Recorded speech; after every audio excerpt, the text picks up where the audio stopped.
Molt bé, Robert. Avui estem aquí, inauguració del nou obrador.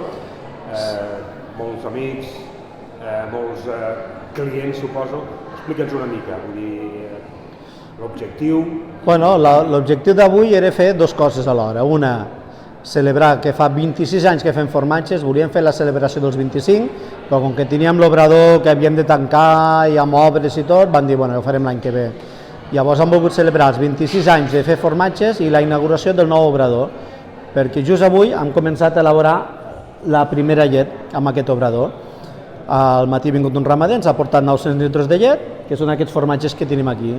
I volíem celebrar amb tots els amics, a tots els que ens han donat confiança, els que ens han donat suport, que és la mare dels ous. Si la gent ens compra formatges, podem fer formatges. Si la gent no menja formatges, no podem fer formatges.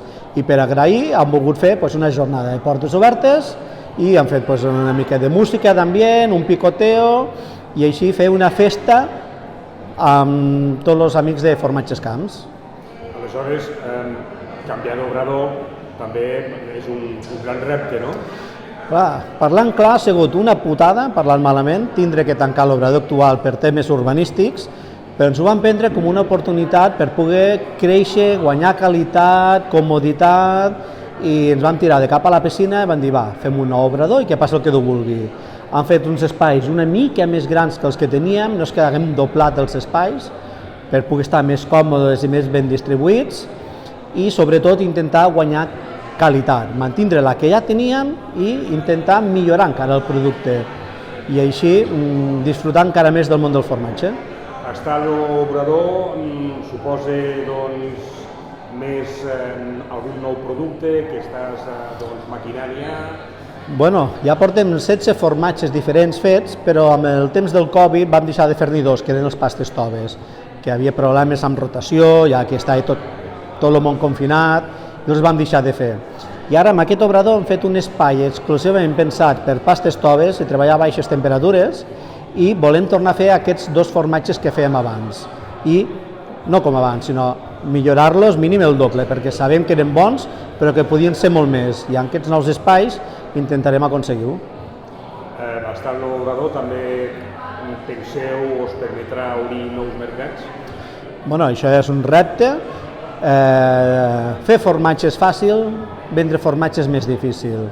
Tenim capacitat per produir més, és veritat, però de moment ens interessa mantindre, continuar la línia que portem, igualar-la i millorar-la, i a partir d'aquí, si surten nous fronts, nosaltres encantats de la vida.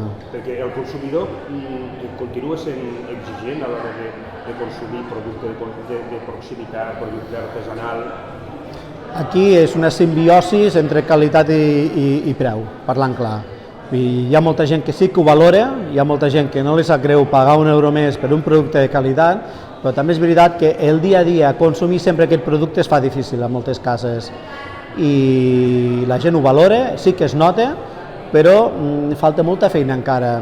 Per tots els productes artesans del territori s'està fent molta campanya, han sortit des dels consells comarcals, diputacions, campanyes importants per promocionar aquests productes, però s'ha de treballar molt encara. Anem per bon camí, però encara falta molta feina per fer. Aleshores, el tema dels animals, ara,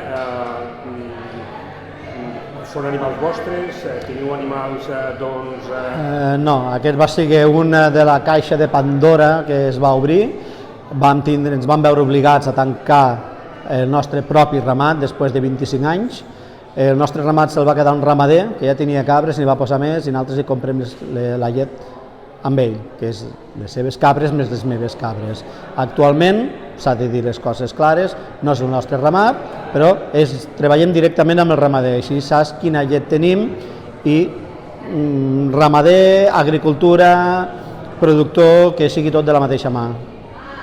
Molt bé, moltes gràcies i felicitats, Robert. A vosaltres, moltes gràcies.